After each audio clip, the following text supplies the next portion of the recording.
O Catecismo em um ano.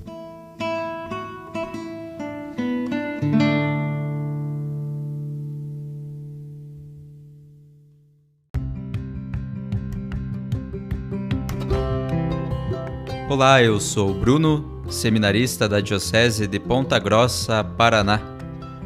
Você está ouvindo o podcast O Catecismo em um ano.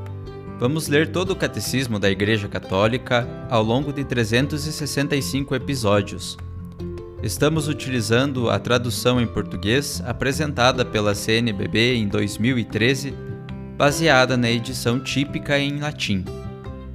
Baixe o plano de leitura por meio de um link que você encontra na página do Instagram, @o Catecismo em um ano, ou na descrição deste podcast.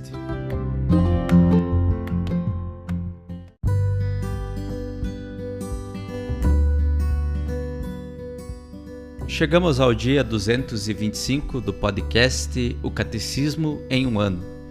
Estamos lendo a terceira parte referente à vida em Cristo. Na primeira sessão, a vocação do homem, a vida no Espírito. No capítulo 1, a dignidade da pessoa humana. Leremos hoje os números 1767 a 1775.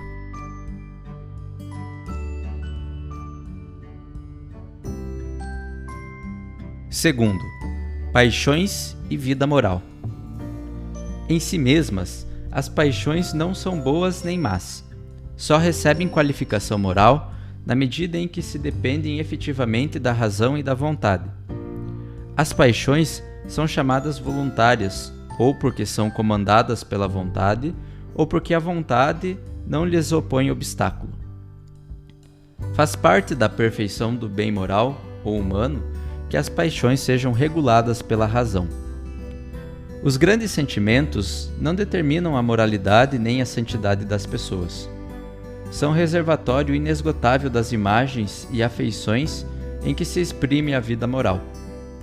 As paixões são moralmente boas quando contribuem para uma ação boa. Em caso contrário, as paixões são más. A vontade reta ordena para o bem e para a bem-aventurança os movimentos sensíveis que ela assume. A vontade má sucumbe às paixões desordenadas e as exacerba. As emoções e sentimentos podem ser assumidos em virtudes ou pervertidos em vícios. Na vida cristã, o próprio Espírito Santo realiza sua obra mobilizando o ser inteiro, inclusive suas dores, seus medos e suas tristezas, como aparece na agonia e paixão do Senhor. Em Cristo, os sentimentos humanos podem receber sua consumação na caridade e na bem-aventurança divina.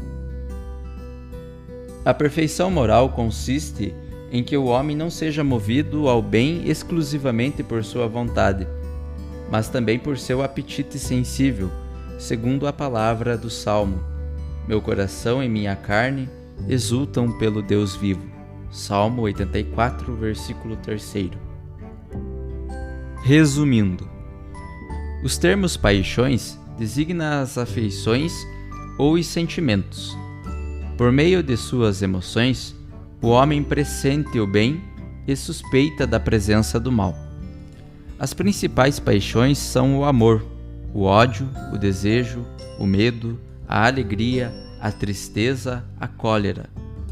Nas paixões, como movimentos da sensibilidade, não há bem ou mal moral. No entanto, na medida em que se dependem da razão e da vontade, há nelas bem ou mal moral.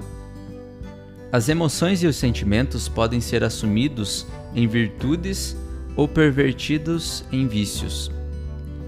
A perfeição do bem moral consiste em que o homem não seja movido ao bem exclusivamente pela vontade, mas também pelo coração.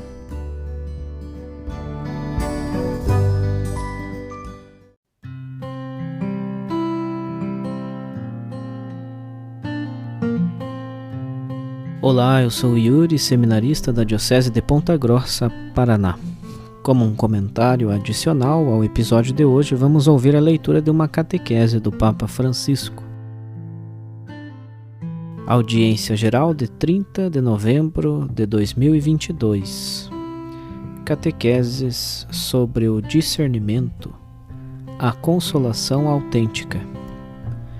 Estimados irmãos e irmãs, continuando a nossa reflexão sobre o discernimento, e em particular sobre a experiência espiritual chamada consolação, perguntemo-nos: como reconhecer a verdadeira consolação?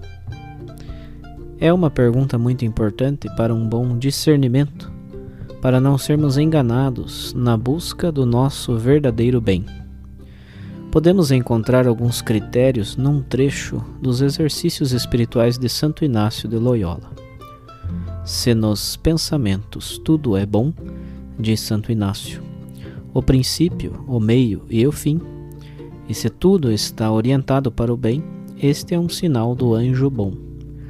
Por outro lado, pode ser que no decurso dos pensamentos se apresente algo mal ou que distraia, ou menos bom do que aquilo que antes a alma se propusera a fazer, ou algo que debilite a alma, que a torne inquieta, que a ponha em agitação e lhe tire a paz, lhe tira a tranquilidade e a calma que antes tinha. Então, este é um sinal claro de que tais pensamentos vêm do espírito maligno. Pois é verdade, há uma verdadeira consolação, mas também há algumas consolações que não são verdadeiras. E por isso é preciso compreender bem o percurso da consolação. Como vai e onde me leva? Se me levar a algo que não está bem, que não é bom, a consolação não é verdadeira. É fingida, digamos assim. E estas são indicações preciosas que merecem um breve comentário. O que significa que o princípio está orientado para o bem, como diz Santo Inácio, de uma boa consolação? Por exemplo, tenho o pensamento de rezar e observo que se acompanha ao afeto pelo Senhor e pelo próximo, convida a realizar gestos de generosidade e de caridade. É um bom princípio. No entanto, pode acontecer que aquele pensamento surja para evitar um trabalho ou uma tarefa que me foi confiada. Sempre que devo lavar a louça ou limpar a casa, vem-me uma grande vontade de começar a rezar. Acontece isto nos conventos, mas a oração não é uma fuga dos nossos afazeres. Pelo contrário, é uma ajuda para realizar o bem que somos chamados a praticar aqui e agora. Isto a propósito do princípio. Em seguida, há o meio. Santo Inácio dizia que o princípio, o meio e o fim devem ser bons. O princípio é este: tenho vontade de rezar para não lavar os pratos. Vai, lava os pratos e depois vai rezar. Depois há o meio, ou seja, o que vem depois, o que se segue a tal pensamento. Permanecendo no exemplo anterior, se eu começar a rezar, e como faz o fariseu da parábola em Lucas capítulo 18, tendo a agradar a mim mesmo e a desprezar os outros, talvez com um ânimo ressentido e azedo, então estes são sinais de que o espírito maligno utilizou aquele pensamento como chave de acesso para entrar no meu coração e para transmitir os seus sentimentos. Se eu for rezar e me vier à mente o famoso fariseu: dou-te graça, Senhor, porque eu rezo, não sou como os outros que não te procuram, não rezam, aquela oração acaba mal. Aquela consolação de rezar é para se sentir um pavão diante de Deus. E este é o meio que não está bem. E depois há o fim. O princípio, o meio e o fim. O fim é um aspecto que já encontramos, ou seja, para onde me leva um pensamento. Por exemplo, onde me leva o pensamento de rezar? Ou então pode acontecer que eu trabalhe arduamente por uma obra boa e meritória, mas isto impele-me a deixar de rezar, porque estou atarefado com muitas coisas. Descubro-me cada vez mais agressivo e zangado Considero que tudo depende de mim a ponto de perder a confiança em Deus. Evidentemente aqui há a ação do espírito maligno. Ponho-me a rezar, depois na oração sinto-me onipotente, que tudo deve estar nas minhas mãos, pois sou o único, a única que sabe levar em frente as situações. Evidentemente nisto não há um bom espírito. É preciso examinar bem o percurso dos nossos sentimentos e o percurso dos bons sentimentos, da consolação, no momento em que quero fazer alguma coisa. Como é o princípio, como é o meio, como é o fim. O estilo do inimigo, quando falamos do inimigo, falamos do diabo, pois o demônio existe, está presente. O seu estilo, sabemo-lo, consiste em apresentar-se de maneira sorrateira e disfarçada. Começa a partir daquilo que nos é mais querido e depois, pouco a pouco, atrai-nos a si. O mal entra secretamente, sem que a pessoa se aperceba. E com o passar do tempo, a suavidade torna-se dureza. Aquele pensamento revela-se pelo que realmente é. Eis a importância deste paciente, mas indispensável exame sobre a origem e a verdade dos próprios pensamentos. É um convite a aprender com as experiências, com o que nos acontece, para não continuar a repetir os mesmos erros. Quanto mais nos conhecemos, mais sentimos por onde entra o espírito maligno, as suas senhas, as portas de entrada do nosso coração, que são os pontos onde somos mais sensíveis, de modo a prestar-lhes atenção no futuro. Cada um de nós tem os pontos mais sensíveis, os pontos mais débeis da própria personalidade, e por ali entra o espírito mau e leva-nos para a estrada não reta, ou tira-nos da verdadeira estrada certa. Vou rezar, mas tira-me da oração. Os exemplos poderiam multiplicar-se à vontade, refletindo sobre os nossos dias. Por isso é tão importante o exame de consciência diário. Antes de acabar o dia, paremos um pouco. O que aconteceu? Não nos jornais, não na vida. O que aconteceu no meu coração? O meu coração prestou atenção? Cresceu? Foi uma estrada que passou por cima de tudo sem o meu conhecimento? O que aconteceu no meu coração? E este exame é importante, trata-se do precioso esforço de reler a experiência sob um ponto de vista particular.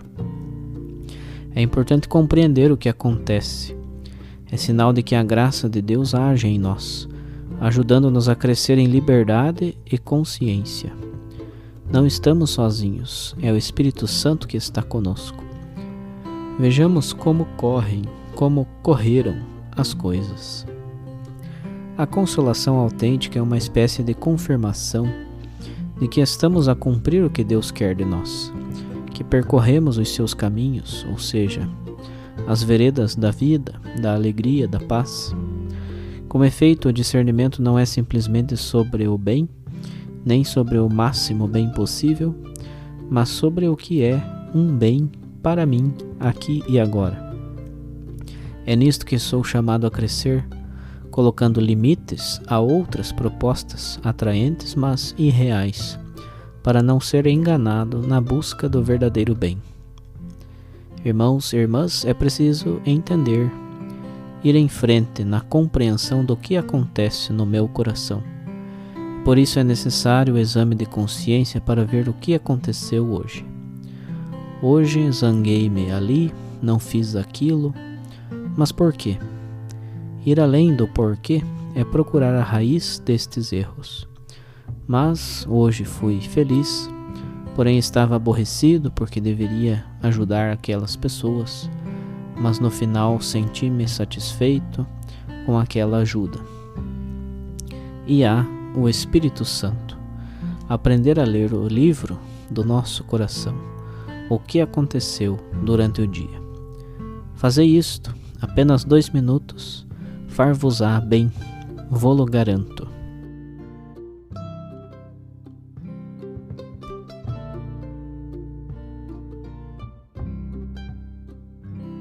Os textos das catequeses papais encontram-se na íntegra no site da Santa Sé, vatican.va.